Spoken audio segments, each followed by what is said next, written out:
Before I introduce Valerie McLean, I would like to point out that our two readers today, our graduates, are also involved in our 10-minute play festival next week. So not only are they reading works today, but next week on Tuesday and Wednesday from 6 to 10 p.m. each night.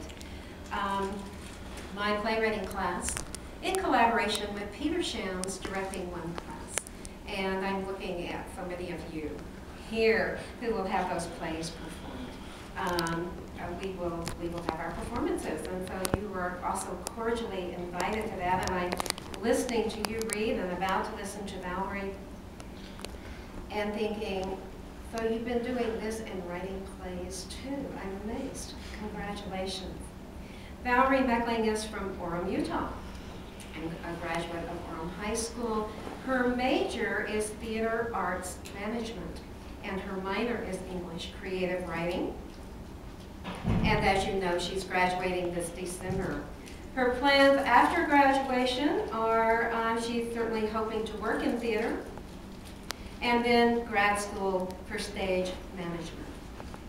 My experience with Valerie this semester has shown me that she has a wide range of writing abilities and talent. She can take painful personal experience and turn it into art. And she can move back in time using dialect, medieval settings. She understands the need to read in order to write well. And so she has also produced an epic work of theater, and that's what I want to see continue and find a home, as well as the 10-minute that you have worked on and find a home as well. So it's my pleasure, it's my real pleasure to hear you read today in a setting other than our playwriting class. So I'm really eager to hear this, Valerie.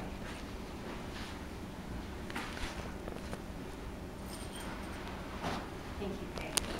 After that great playwriting intro, I'm not going to read science fiction.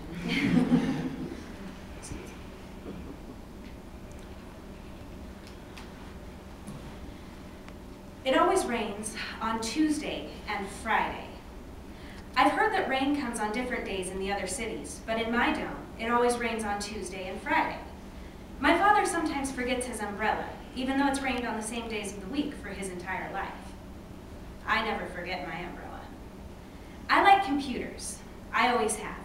My father says that I must have been programming in the womb. He doesn't like to look too closely at what I do, though. My father is a law-abiding man.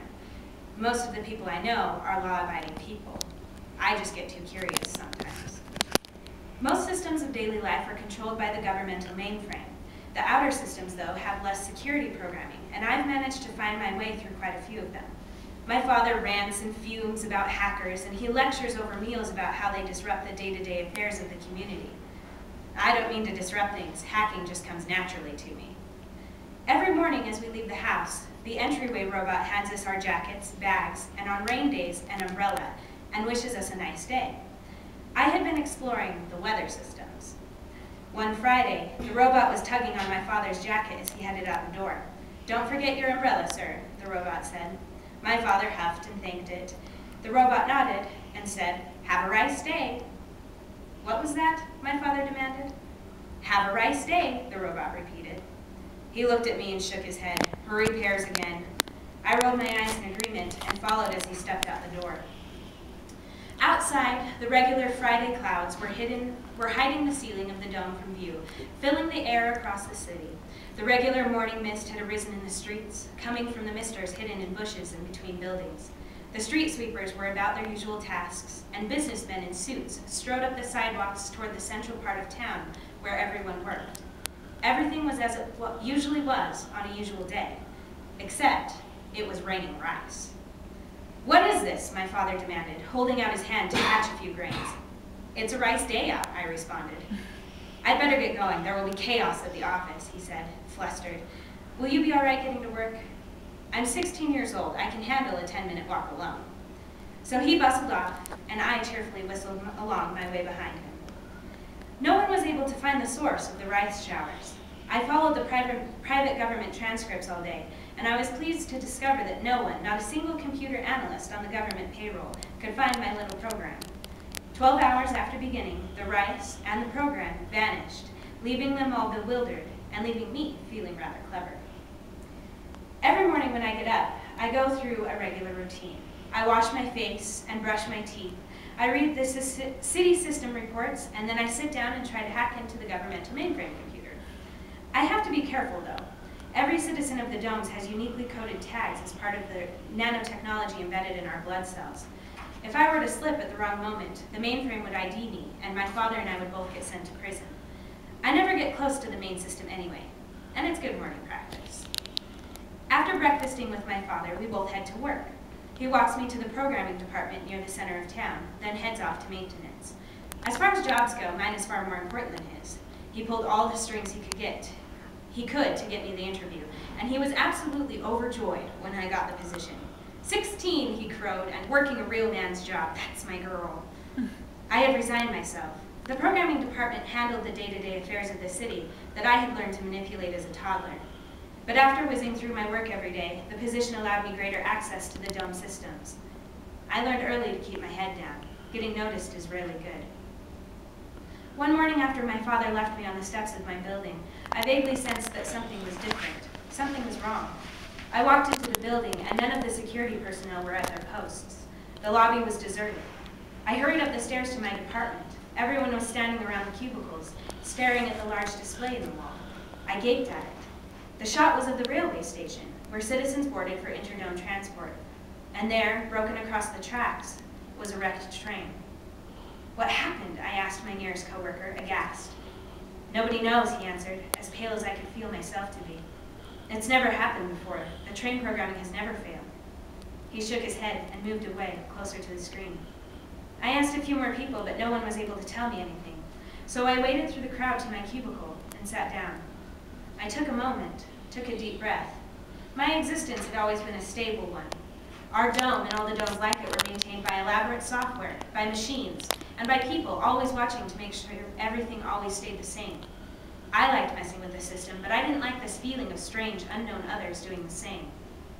I logged into my computer station and started investigating.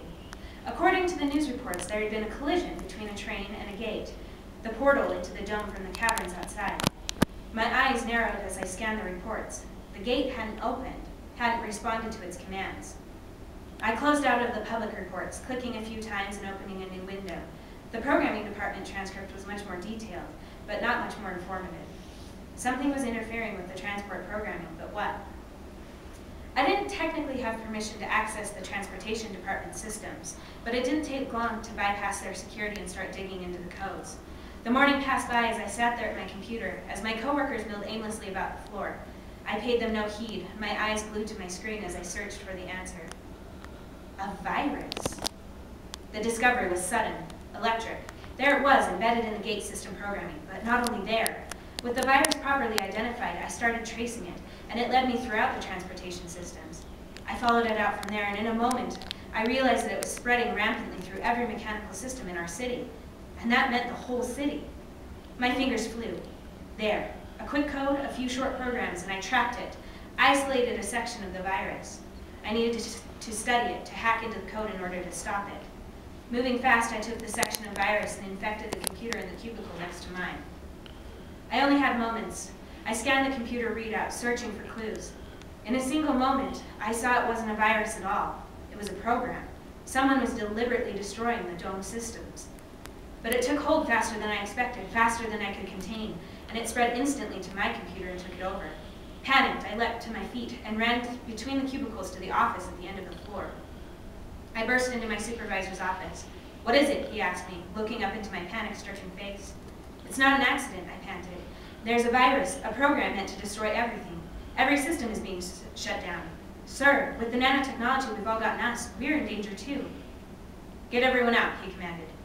I ran back into the main room and he came behind me, activating the emergency alarm on the wall. Sirens and flashing lights went off throughout the building. "Everyone evacuate," he yelled.